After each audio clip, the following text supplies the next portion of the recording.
Bueno, y tal como anunciamos y prometimos, ya está sentado a la mesa del equilibrista el señor Diego Uberman. Diego, además de ser un amigo, hemos compartido con Diego mesa en otra edición del equilibrista.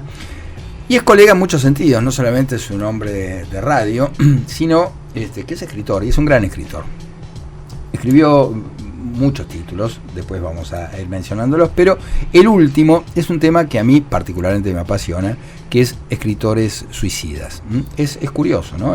La cantidad de escritores que han optado por esa vía. Yo voy a contar una pequeña historia para introducirnos, que tal vez sea una respuesta a este enigma de por qué los escritores se suicidan con tanta frecuencia, y no temo, digamos, cometer ningún spoiler, porque es un escritor, este ejemplo que voy a dar, que no está incluido en esta lista, espero que haya un segundo libro, que es Jack London. Jack London tiene un libro de cuentos fantásticos, que hay uno en particular que casi diría yo que es el cuento que a mí me decidió por ser escritor. Un cuento que se tradujo como El Burlado. El Burlado, lo cuento muy rápidamente, ustedes vieron que Jack London, él mismo era buscador de oro y andaba por esas zonas, por Alaska y por esas zonas recónditas, y cuenta esa historia que un personaje muy parecido a él integraba un contingente de buscadores de oro y se cruzan, digamos, con un grupo rival, que eran sanguinarios, ¿no? Que no permitían que nadie entrara en ese territorio. Entonces, lisa y llanamente, agarran ese grupo, los ponen prisioneros y los torturan, los van torturando uno a uno para después matarlos. Porque sí, no había ninguna razón, para que se sepa que en ese territorio no se entraba. Entonces, cuando llega el turno del protagonista, les dice, yo me voy a morir, pero antes quiero revelarles un secreto. Y les dice que él tenía la fórmula de un ungüento preparado por él con elementos de la religión, que vos con eso hacías una pasta, te la pasabas por el cuello y eso hacía que tu piel sea impenetrable. Entonces los tipos dicen, a ver, lo ponen a fabricar el ungüento, el tipo agarra una hierba, qué sé yo, se lo pasa por el cuello y le dice, dale, pegame con el hacha más filosa que tenga y pegame con toda la fuerza. Le descargan un hachazo y por supuesto la cabeza sale volando. El tipo había evitado la tortura. El tipo había evitado que lo torturaran. Yo creo que algo de eso hay con los escritores, ¿no? Muchas veces creo que el acto de escribir es una forma de evadir algún sufrimiento recóndito que no sabemos cuál, y muchas veces ese suicidio es muchas veces la literatura es este ungüento en el cuello hasta que llega el momento del hacha que uno decide, bueno, no quiero seguir sufriendo. ¿Puede haber algo de esto en estos escritores suicidas, Diego? Es muy probable. A mí lo que me llamó mucho la atención, y en esta mesa por ahí vale doble porque tenemos una artista plástica además, es el hecho de que en otras manifestaciones del arte no encontrás este común denominador. O sea, no hay pintores suicidas o cineastas suicidas o músicos. Está el tema del Club de los 27, bueno, pero no son suicidas en el sentido estricto, sí, ¿no? Sí. En cambio los escritores, a lo largo de todos los continentes, de todas las épocas, con motivos diferentes, tienen como común denominador, casi como enfermedad profesional, retomando esto que decías vos recién, el hecho de que se suicidan. Y no sé si hay una sola respuesta. No, seguramente hay otra. Yo también digo, si me pongo a aventurar, digo, el trabajo de un escritor consiste en inventar destinos. En inventar personajes y en digamos, otorgarle un destino a esos personajes. Sos un demiurgo, vos te dedicás a... Y me parece que también en muchos casos quieren ser los demiurgos de su propia biografía, es decir, deciden cuándo empezarla y deciden cuándo terminarla. Sí, hay algo probablemente de su narcisismo en juego. Yo intenté buscar e intenté encontrar en realidad comunes denominadores, algo que me permitiera pensar por qué en la literatura pasa esto.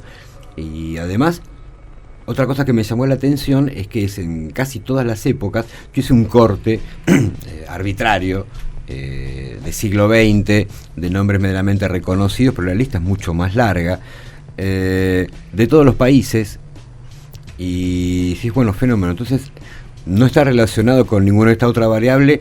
Lo que tienen en común es la literatura, ¿no? Esto es lo único que tienen en común. Entonces, bueno, ¿qué hay en la literatura que produce esto? Y, bueno, no sé. Bueno, la lista es extensa. Por ejemplo, en el libro sí aparecen las biografías, digamos, las historias de Alejandro Pizarnik, de Cesare Pavese, de Emilio Salgari, de Hemingway, de Horacio Quiroga. Aparece también Leopoldo Lugones, ¿no? Los Lugones, que toda una generación de suicidas. Bueno, en algunos casos, como en el caso de Lugones, como en el caso de Quiroga, como en el caso de Barón Visa, dieron lugar a estirpes de suicidas, ¿no? Claro, familias, claro, suena un poco intenso, pero, sí. Pero es así, ¿no? Claro, los Lugones fueron toda una sucesión. Tengo un hijo para que se suicide. Claro, sí. En el caso de Quiroga, 2. Claro. Y en el caso de Lugones, toda una sucesión. Bueno, sí, Quiroga por ahí es el más interesante en este caso, porque comienza con su padre, que muere accidentalmente en una excursión, en un paseo, y se autoinflige un disparo de escopeta. Y su padrastro se pega un tiro también, pero voluntariamente. Y después, bueno, su primera esposa. Después sus 2 hijos. Bueno, había una vocación ahí, ¿no? Impresionante. Claro, muy impresionante. En el caso de Lugones, viene él, después viene su hijo, un personaje siniestro, Polo. El inventor de la picana. Sí, estamos discutiendo si él la inventó o se dedicó a hacérselas degustar a aquellos primeros radicales de la década del 30 en la penitenciaría de la Avenida Las Heras. Pero sí, totalmente, es el sinónimo de la picana en Argentina. Polo tiene 2 hijas, una de ellas, Pirí, claro, que se enrola en Montoneros, ya la agarró grande, desaparecida. Y Pirí, a su vez, tuvo un par de hijos, uno de ellos que decidió suicidarse como el bisabuelo en el Tigre. Sí, muy impresionante. Y luego es que se termina matando por amor finalmente, ¿no? Un señor tan duro, tan severo, por lo menos en sus años finales, termina acorralado en una historia de amor y la termina con veneno. Sí. Impresionante. Bueno, y de todos estos escritores, el libro es apasionante. Yo lo estoy leyendo en este momento, de verdad que es apasionante. ¿A vos cuál te sorprendió más? ¿Cuál? Bueno, recién contás la de Lugones o la de Quiroga, son impresionantes. Pero ¿cuál te pegó más? Y es un fenómeno raro el que uno experimenta cuando empezás a meterte en todas estas historias. Yo intenté evitar el tema de las biografías, no me interesa la biografía, claro. Fulano de tal, nació tal día, tal, no me importa. Me interesó más la circunstancia del suicidio y entonces terminás en un punto preguntándote, bueno, ¿cuál es tu suicida favorito? Claro. ¿No? Sí. Claro, ¿no? Claro. ¿Cuál es tu suicidio? ¿El que más te gustó? Sí. Y no me termino de poner de acuerdo. Me cae muy simpático Barón Visa. Jorge Barón Visa, que es un personaje por ahí poco caminado, gran escritor, claro, tipo un iconoclasta, un rebelde. Su primera esposa la trae de Europa, la importa de Europa, y ella decide, era una actriz emergente, creo que vino a la Argentina, creo que en la pobre Miriam Stafford, así se llamaba, sabía por qué, y se mata ella en un accidente de aviación intentando aprender a volar, ¿no? Y entonces Barón Visa hace construir un monumento que sigue estando en la localidad de Altagracia, que es un ala de avión que es un poquito más alta que el obelisco. Sí, un monumento tremendo. Sí, tremendo, en medio de la nada, que era parte de su estancia, y donde la hace enterrar según el mito con todas sus joyas, lo cual naturalmente dio lugar a que la saqueen. El monumento sigue en pie, se ve desde la ruta, claramente. Es un ala de avión clavada en la tierra. Mirá, ahora veo, a ver, vamos a ver. Y el tipo, eso fue Miriam Stafford. En segundas nupcias se casa con la hija de Amadeo Sabatini. Él era radical también, era un militante radical. Se casa con la hija de Amadeo Sabatini, una mujer mucho más joven que él, una mujer intensa, ¿no? Una mujer muy intensa, que fue la que crea el Consejo Federal de Educación, por ejemplo, muy vinculada finalmente hasta incluso con Frondizi. Barón Visa dilapidó toda su fortuna y entonces ella le consigue con sus contactos como manera de trabajo el desarrollo comercial de las galerías del subte, acá en el Obelisco, que era un paso técnico. Y ella le dice, bueno, acá se puede hacer esto, y se lo consigue, para que se pueda rehacer. Una mina muy, muy, muy interesante realmente. Acá estoy viendo el ala, efectivamente, se ve como una especie de páramo, y ahí un ala, exactamente, que es una especie de cosa muy afilada. De coso, sí. De coso muy afilado, pero se la ve imponente. Mirá, desconocida por completo esta... Barón Visa hace traer, creo que son polacos los obreros, y lo construyen, el monumento en medio... nada. Sí. Efectivamente está la ruta, ahí cerca, es gigante. Sí, es gigante. Es más alto que el Obelisco. Sí, y muy lindo, ¿eh? Sí. Si me apura un poco, le diré que es más lindo que el Obelisco, sí. Inclusive. Tiene forma de coso, diríamos, de coso, en mi barrio, sí, ¿no? Sí, pero sí. Según la idea original era un ala clavada ahí. Sí. Bueno, parece, si le tengo que decir, como una suerte de estalagmita, ¿no? Que póngale, surge ajá, sí. del piso con 3 picos. Muy linda, muy linda. Y bueno, Barón Visa, que hacía, por ejemplo, para sus trabajadores, escuelas, un tipo con una visión muy democrática y muy, muy laica, y de una militancia republicana, ¿no? Muy, muy fuerte. Bueno, se casa con esta mujer en segundas nupcias. Ella en un momento dado decide dejarlo. Una historia de amor extraordinaria la que tiene Barón Visa con Clotilde Sabatini, porque ella era menor de edad. Entonces el viejo Amadeo, que eran conocidos, no quiere, entonces se fugan al Uruguay. Ella era menor, entonces él le pone un auto con remis para que vaya todos los días al colegio a terminarlo. Bueno, una historia increíble. Finalmente ella un día lo deja, y entonces Barón Visa hace una reunión en su departamento de la calle Montevideo para negociar los acuerdos del divorcio, y le sirve a cada uno de los abogados un vaso de whisky, y a ella le tira en la cara un vaso de ácido. Sí, y la desfigura, y a continuación se encierra en su dormitorio y se mete un corchazo. Mi barrio, acá en el libro diría que se dispara un tiro. Sí. Y sí, historia, bueno, y ahí comienza toda una saga tremenda donde ella con uno de sus hijos empieza a recorrer Europa visitando cirujanos a ver qué se podía hacer, y finalmente, años más tarde, vuelve a ese departamento y se tira por la ventana. Lo mismo hace uno de sus hijos, en el año 2012 más o menos, en Córdoba. Opta por el tema ventana. Bueno, una historia muy, muy, muy, muy loca, la de él, ¿no? Porque fue un hombre de pasiones tan extremas, tan extremas, un tipo que hacía libros pornográficos y en ediciones de autor se los enviaba al Papa. Dedicados, ¿no? Claro, tenía en la cabeza una cosa increíble. Bueno, capaz de enamorarse, sí, capaz de enamorarse de esta clase de mujeres. Igual además le digo, más de un papa se cagaría de risa. No, claro. Che, mirá lo que me llegó. Giancarlo, ¿querés que te enseñe? Claro. Mirá lo que me mandaron de Buenos Aires. Bueno, un personaje increíble. A mí me resulta muy atractiva su figura. Bien, Hemingway, bueno, un suicida súper célebre. ¿Qué encontraste en Hemingway? No terminé de entenderlo a Hemingway.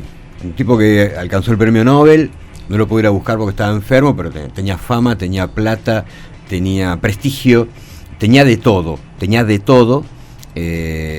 Vos me podrás decir, bueno, también tenía algunos defectos, porque el tipo ya venía golpeado hasta de su época de boxeador, pero estaba a salvo. Y estaba ya en el panteón.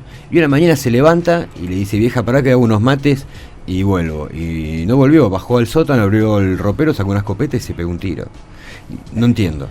Bueno, pasa que esto también muchas veces se ve en el campo de la clínica, en el psicoanálisis. Gente que se suicida porque decidió terminar con su vida. No por otra cosa. ¿Viste cuando decís? Ya está. Llegué hasta acá llegué, digamos, no hay ninguna tragedia en el medio, no hay ningún hecho, digamos, que lo precipite, sino sencillamente decir, bueno, yo decido que es hasta acá la cosa, hasta acá me fue bien. Viste cuando suele decirse, ¿no? En el campo de la actuación, sobre todo, bueno, hay que retirarse a tiempo. quizá en la vida también suceda eso, ¿no? Es decir, hasta ahora me fue todo bien, no me pasó nada. Tal vez este sea el momento. ¿No hay desesperación en el suicidio? Porque usted lo dice de una manera que parece como una decisión razonable, así, razonadamente. Bueno, en muchos casos sí. Lo que pasa es que hay gente más razonable que otra, hay gente más inteligente que otra, digo, y hay gente que es capaz de decidir cuestiones que en apariencia son muy dramáticas y, no sé, tal vez dramatizamos mucho, ¿no? El suicidio es todo un tema. Por ejemplo, es algo muy que no tabú se puede, en Occidente, ¿no? Muy tabú y que no se puede mencionar, por ejemplo, en redes sociales. Si vos querés, digamos, que tu publicación no tenga ningún tipo de circulación, tenés que decir suicidio. Es decir, ¿por qué, che? ¿Por qué? Sí, hay una doble vara en un punto también. Yo al principio del libro me permito cierta reflexión pagana sobre el tema. Uno dice, bueno, en Occidente efectivamente pasa esto que señala Federico, pero si un capitán de un barco se va a pique con su barco, es visto con cierta dosis de, casi te diría, de alegría, ¿no? Qué noble, qué gesto notable, ¿no? Qué vínculo maravilloso. Bueno, el tipo se fue al fondo del mar con el barco, se pone salvado. No, pero la unión con su barco. Ahora, un suicida estándar, promedio, un tipo que además que no da señales o que no deja una explicación. Yo creo que lo más dramático es eso, ¿no? Es el no poder comprenderlo.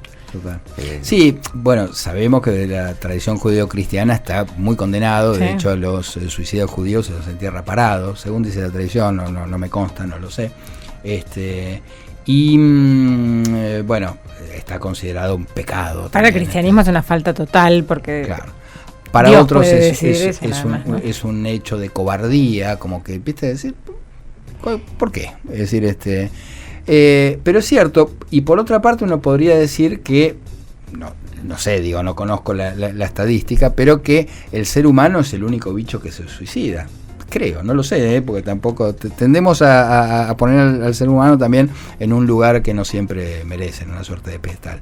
Pero está bien, yo creo que muchas veces, digo, me parece injusto también condenar a alguien de cobarde, porque decidió que, por la razón que fuera, no quería vivir. No, más. Bueno, claro, yo adhiero, voto con las dos manos, es alguna de las cosas que dice esa pequeña reflexión justamente inicial es, no hay juicio, no hay ninguna clase de juicio crítico. No, por supuesto. Claro. Ni a favor ni en contra. Lo que vas a ver es el relato de 18 historias de 18 escritores, que cada uno por un motivo distinto, en algunos casos muy claro, y con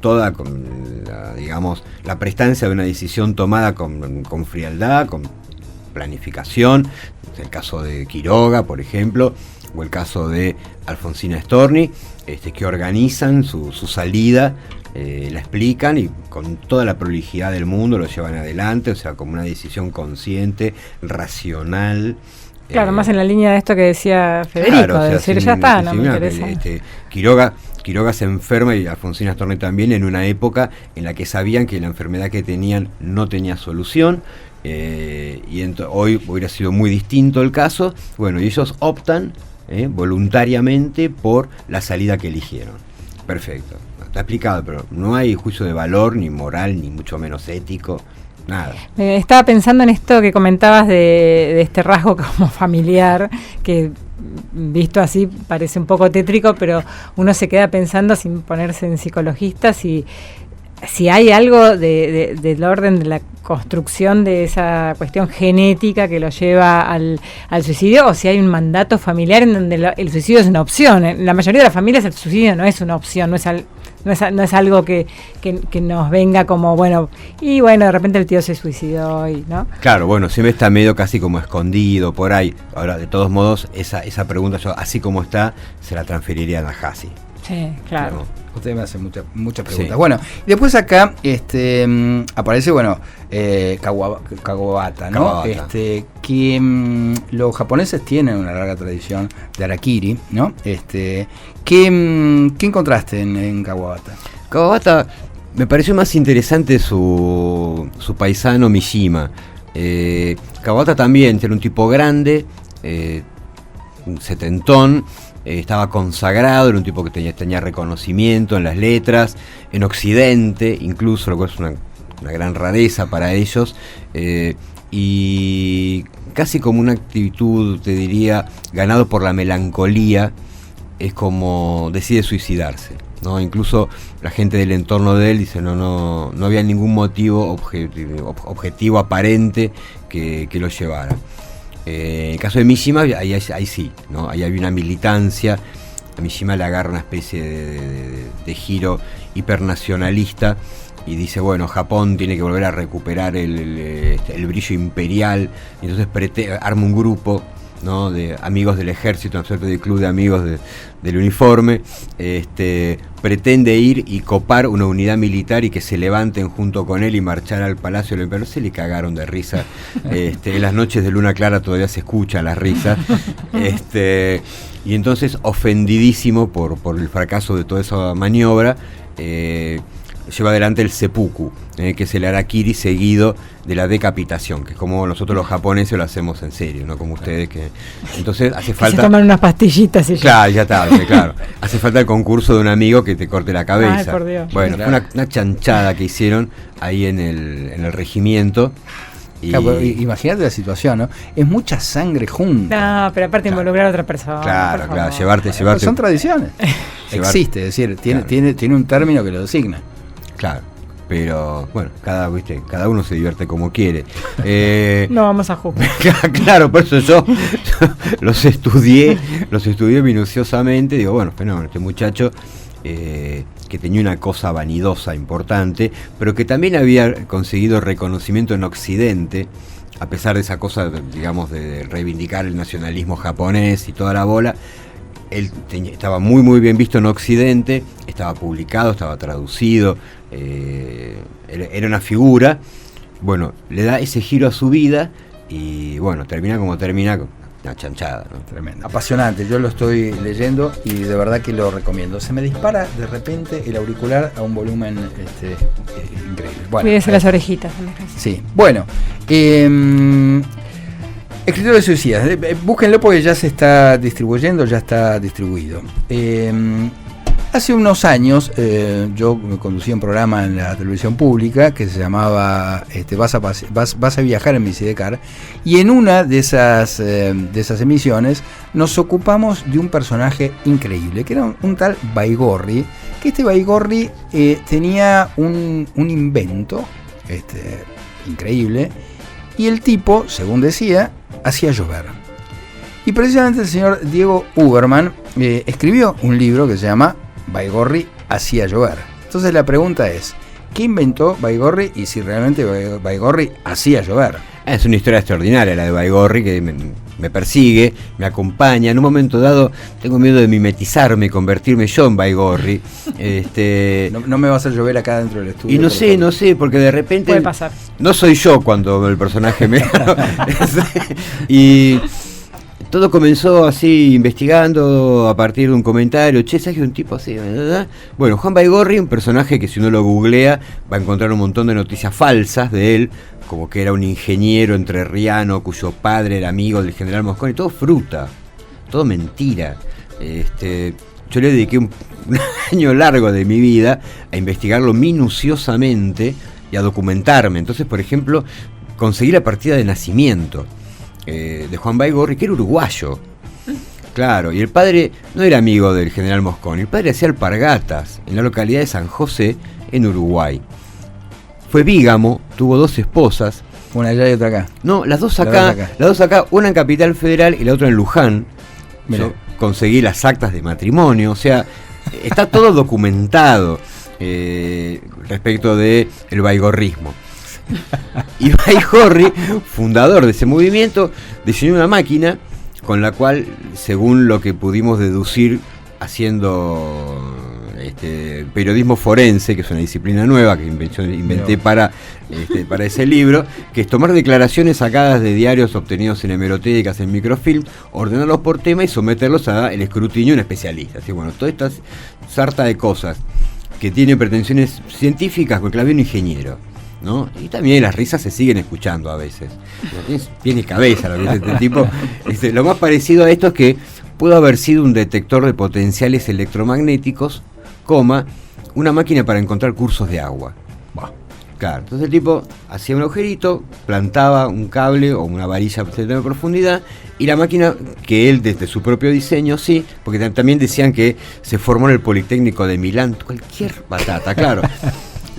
Se creó una historia alrededor de Baigorri que era genial. Bueno, que yo lamentablemente tuve que desmentir.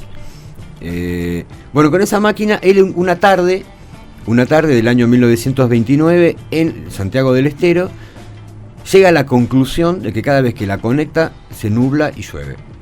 Le es dado que la máquina produce lluvia. Bueno, no conforme con esto, regresa a Buenos Aires y se pide una entrevista con el director de la empresa de ferrocarriles, un inglés, el señor McRae. Y sin que le tiemble el pulso, le dice: yo tengo una máquina que hace llover. Y McRae lo mira y le contesta una guarangada que es irreproducible porque esto es un medio de comunicación. Claro. Pero le dice: bueno, fenómeno, yo te voy a mandar al norte, porque hoy sería la línea Belgrano-Cargas. Toda esa línea la gestiona la empresa. Nosotros tenemos además pequeños establecimientos agropecuarios, todo de la empresa de ferrocarriles. En Santiago del Estero hace un año que no llueve. Sí, claro, si yo vengo de ahí, le dice Baigorri, ¿qué me está cargando? Claro. Y entonces, no, es importantísimo. Claro. Lo mandan a Baigorri junto con un ingeniero agrónomo, el señor Miatelo, que después fue figura de la ingeniería agronómica en Argentina, como auditor. Lo suben al tren, vamos a Santiago del Estero. Bueno, llegan, Miatelo, imagino, ¿no?, lo atónito que debería estar. Baigorri arma el aparato, se nubla, pero no alcanza a llover. Dice: me falta potencia, tengo que volver a mi casa. Y me dice: está en tu casa, que era Villaluro, flaco. No lo podés arreglar acá. No, tengo que ir a mi casa porque necesito las sustancias. Bueno, vuelven, hace el arreglo, y una vez más regresan, y el ferrocarril lo bancó porque llegó a que se encapote. Vuelven y llueve. Epa. Y llueve. Entonces Miatelo escribe a la compañía: Dear Mr. McRae, it's raining. Y ahora, and now what? Y entonces me dicen: bueno, pará, no jodamos con esto. A ver, ¿qué está pasando? Lo empiezan a mandar a lugares. Y empieza a llover. Y entonces, así, más de pequeña escala. Hasta que finalmente el director de meteorología le pone un punto de inflexión a la historia, porque dice: bueno, terminémosla con la historia de Baigorri y la lluvia. Adivina. Entonces Baigorri, ofendidísimo, le manda una esquela diciendo: bueno, era fin de año, fin de 1930, le dice: le regalo a Buenos Aires una lluvia para el 1 de enero, en respuesta a estas calumnias. Y se la manda con un paraguas, un provocador. Muy bueno. Extraordinario. Le manda el paraguas con la esquela. Y los medios empiezan a tomarlo. Radio El Mundo de esa época, Crítica, empiezan a seguirlo desde Navidad, 25, 26, 27, el ingeniero Baigorri trabajando en su casa, prepara la lluvia. Ya todo el mundo le decía ingeniero. Ya era ingeniero. Los tipos de Avenida de Mayo le dicen: por favor, córrala al 2, porque si es el 1 nos va a arruinar la fiesta. Bueno, está bien, dice, va a ser el 2. La máquina, hago lo que quiero. Cuestión que lo empiezan a seguir. Llega la víspera de la fecha, se nubla en Buenos Aires, se nubla mal, y en la madrugada del día prometido llueve. Y el tipo se convierte en un Rolling Stone. Nació el mito. Claro, en un Rolling Stone. Hay fotos de gente en la casa de él en Villaluro. Era el colapinto del momento. Claro. Araujo y Ramón Falcón, ahora hay un edificio.